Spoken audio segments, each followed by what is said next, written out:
Those are 3 chops that you should know, and you're going to learn them today. Let's get it.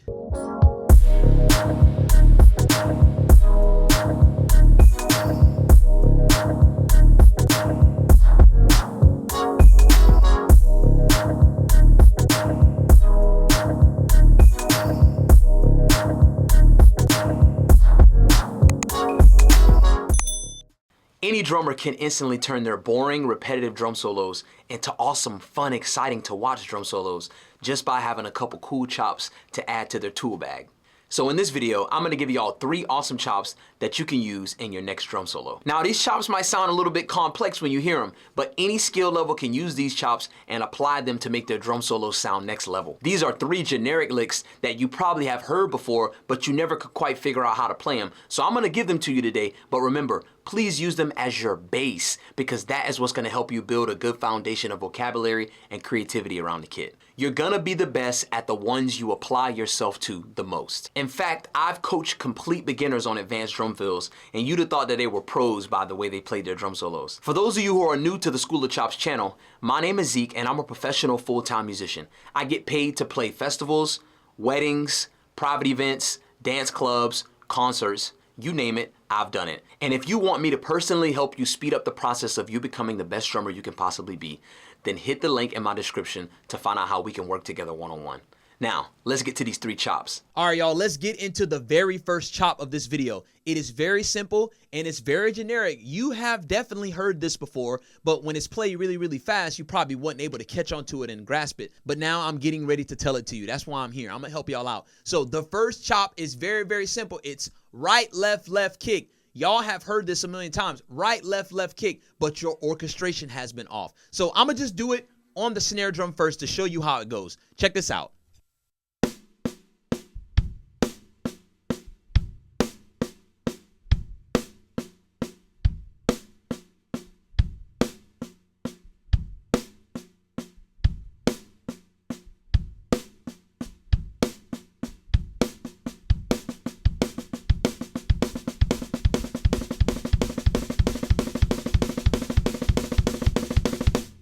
It's so very simple. Now, I know when y'all hearing this on a snare drum, you're like, bro, Zyck, this is like a chop that I've heard a million times. Yeah, so why are you not applying it? Or Zyck, this is a chop that I've seen on Instagram a million times, but everybody knows this. Why are you not applying it? So we got to start learning how to apply these things. So I'm going to start moving it around the kit. The key that I want you guys to really tap into when it comes to building these chops, remember I said these chops are supposed to be a foundation, right? Not for you to just kind of cop them, but there's no right or wrong way to play a chop. When it becomes your chop, it's because it's uniquely you. So when the chop becomes uniquely you, it becomes that because of the way you're playing it. So you have to listen to the way you're going to orchestrate it. So when you're moving it around a kit, don't just play it the way that you see somebody else playing it. Actually move it around and actually give yourself a chance to like, oh, wow, okay, I like that. I like what I just heard. I like it when I do it off the ride cymbal. I like when I do it off the hi-hat. Move it around and stick with the ones that you like, but y'all got to get creative. That is what's going to set you apart from all these other Instagram and YouTube drummers. So let's move it around. Let's check it out.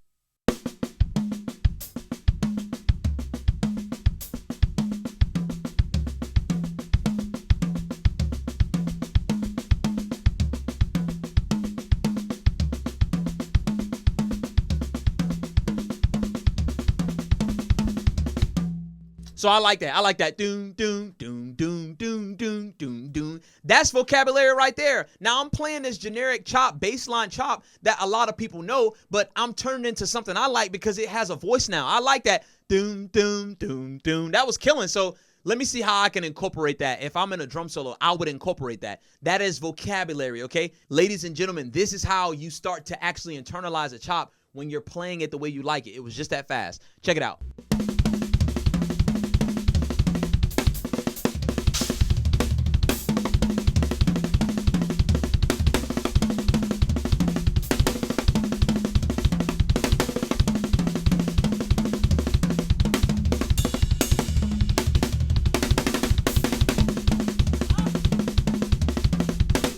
Y'all see what I'm doing? Have fun with the chop. Don't just play the chop by itself. A lot of y'all will just get a chop and y'all just be like,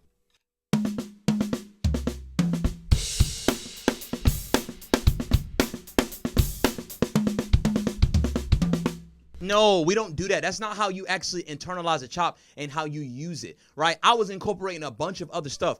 Use the vocabulary right now. Even if you only got paradiddles, you might only got paradiddles. That's okay. Play your paradiddles and incorporate that chop in there, right? So let's go over it one last time before we move to the next one. Right, left kick. Right, left kick. Right, left kick. Right, left kick.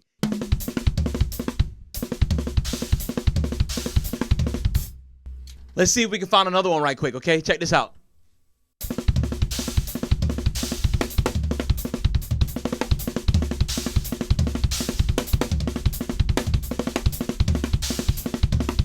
Y'all hear me doing it?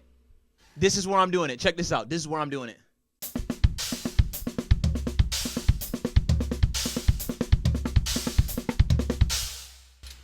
Typically for a chop like this, when you got your left hand playing a bunch of doubles like that, you want to keep it low and you want to keep it somewhere like on the snare or the hi-hat.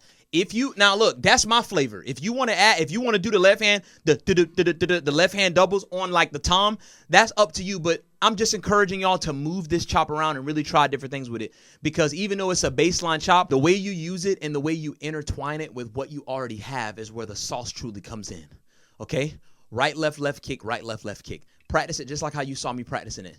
Be free with it. Try it with different things, but make sure you get it down. Learn it slow on the snare and then move it around and really start to try to birth something out of that chop and use it around the kit to your advantage.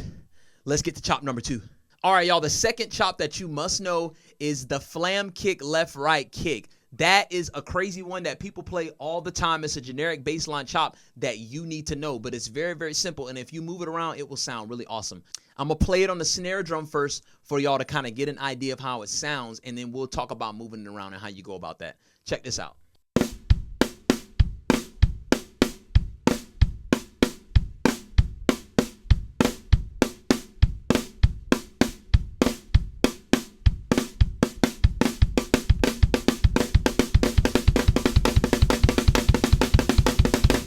Again, that's going to be Flam kick, left, right kick. So this particular chop is going to happen with a right-handed flam, meaning your left hand is going to be the small ghost note, right?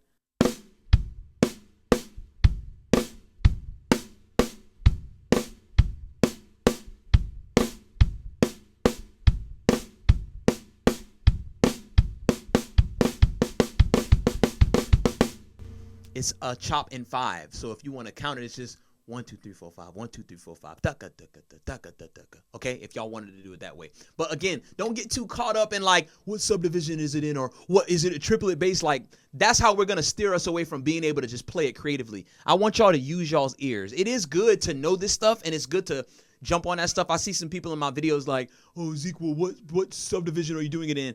Let's not go that deep into it. Let's just use our ears, right? When we're using our ears, that's helping us internalize it to play it the way we feel it, and that's going to give you an advantage. Now, let's start trying to move it around a little bit. Check this out.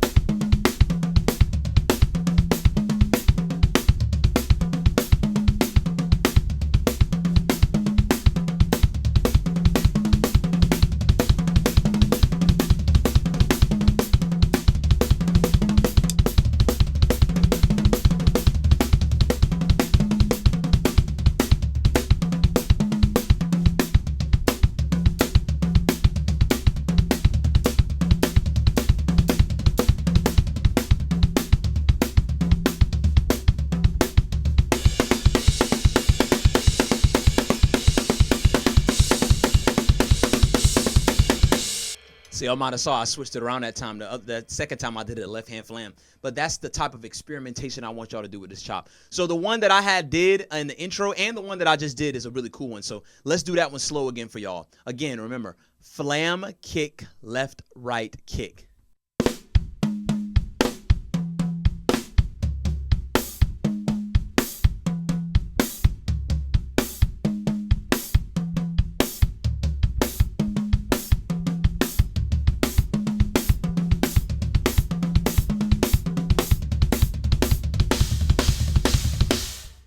That's another way we can do it, right? Opening your hands up. So again, I want y'all to really move it around the kit and listen to the way you're playing it and see what you like, because everybody's going to like something differently. I've seen a lot of people play this chop and they all do it differently because they like it a different way. I've seen people just do it on the toms and it sounds pretty cool that way too.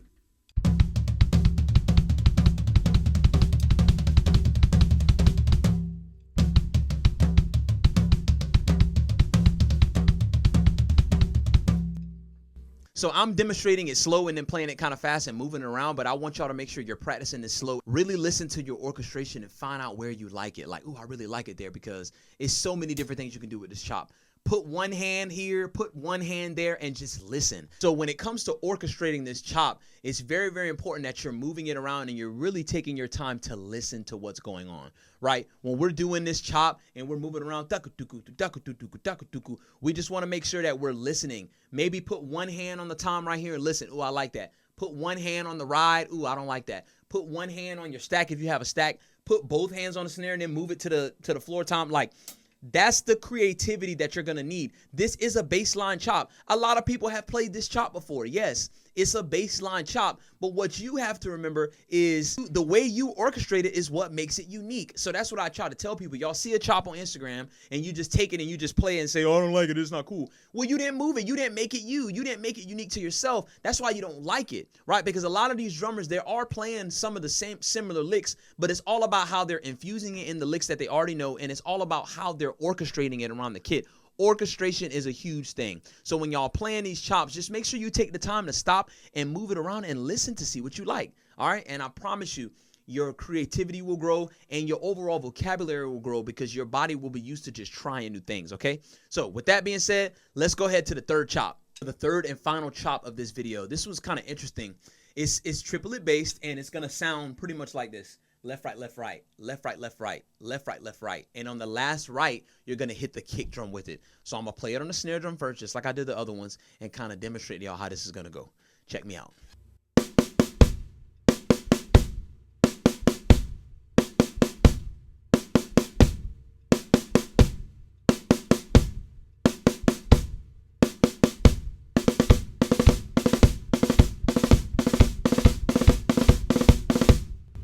Now, I know this may sound kind of crazy, like, bro, what is this? That's not a chop. But when you move it around, that's when it has the potential to sound really, really cool. You could do it on the ride if you would like. You could do it on the splash if you have one. You could do it on a stack if you have one.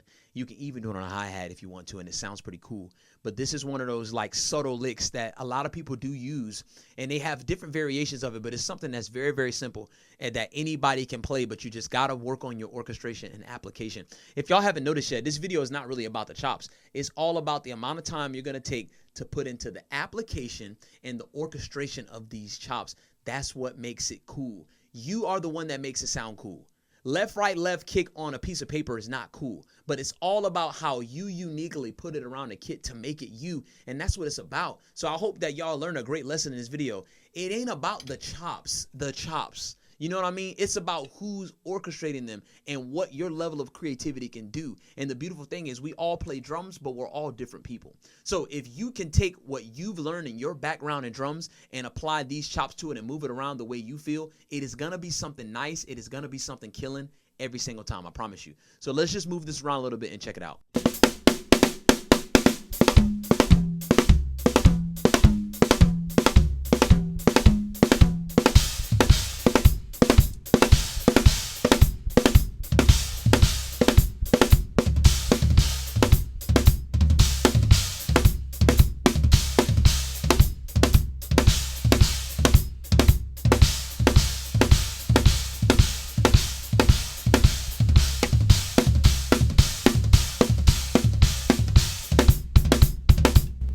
So now if you want to make it extra interesting, add another kick in there, which will sound like this. Instead of just doing it on the right hand, do it on the beginning of the left hand too.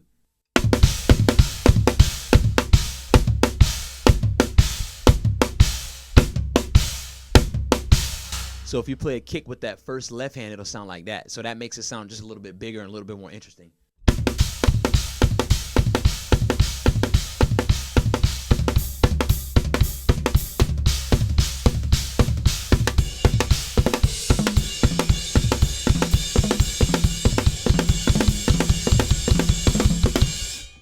Y'all get what I'm saying? I know y'all have heard that before, and you're like, what is he doing? It's just a different orchestration. So let's go with, I like this one. This one's pretty dope.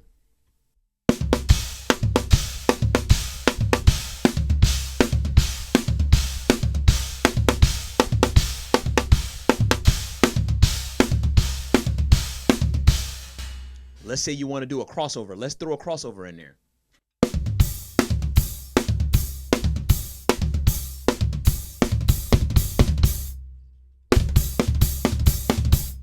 So if you want to make it really, really interesting, then you can do a crossover the first time and then do an open hand the second time like this.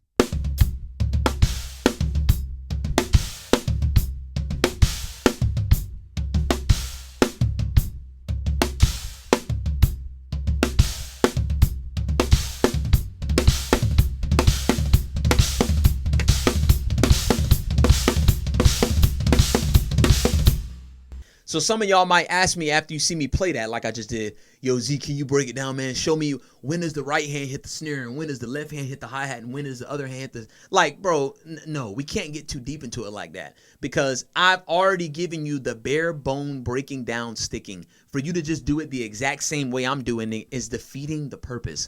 We have to sit down behind the kit and actually apply the sticking in the way that we like it to be played. That's just something that I just did, right? But for you to try to break it down and get the exact same thing, you're robbing yourself of the creativity and the vocabulary that you want. So again, when y'all use these chops, these 3 chops that I gave y'all today are common, but I want you to add your own flavor to it and play it in your own way because that's whenever it becomes unique to you. Right? There's a million chops that a lot of drummers are playing the same chop when it comes to the sticking, but there's slight variations and there's small things that they're doing, which makes it incredible and makes it them, right? And you like it when you see them on Instagram or YouTube, right? So why wouldn't somebody like it when they see you playing it on Instagram or YouTube? You just have to take the time to apply yourself and find out how you would like for it to go. So there's a reason why when I played these chops, I didn't necessarily break it down. Okay, first your right hand's going to go on the floor tom, then your left hand's going to go here, and your right hand's going to go there, because that is going to hinder you from actually being creative and using the bare bones sticking that I gave you to create your own chops. So y'all take those 3 chops, run with them, move them around the kit, and start listening for them, because I promise you, you're going to start hearing other drummers. Oh, I learned that on Zeke's page. I heard that chop before. I like to play it like this. And I promise you, you'll start hearing these generic chops and different guys playing them, but they're orchestrating them in different ways. And that's what makes it unique. So y'all take those chops and do what you got to do. Let's get it. All right, y'all, that is going to be the end of this video. I hope you guys enjoyed those 3 chops, and I really hope you can dig deep and get creative with them and use them as a foundational base like we talked about. If this video helped you and you would like to work with me one-on-one, hit the link in the description to apply. Don't forget to hit the subscribe button and send this to a fellow drummer to share the chops with them as well. I will see you guys on the next video. Be safe. Zyck out.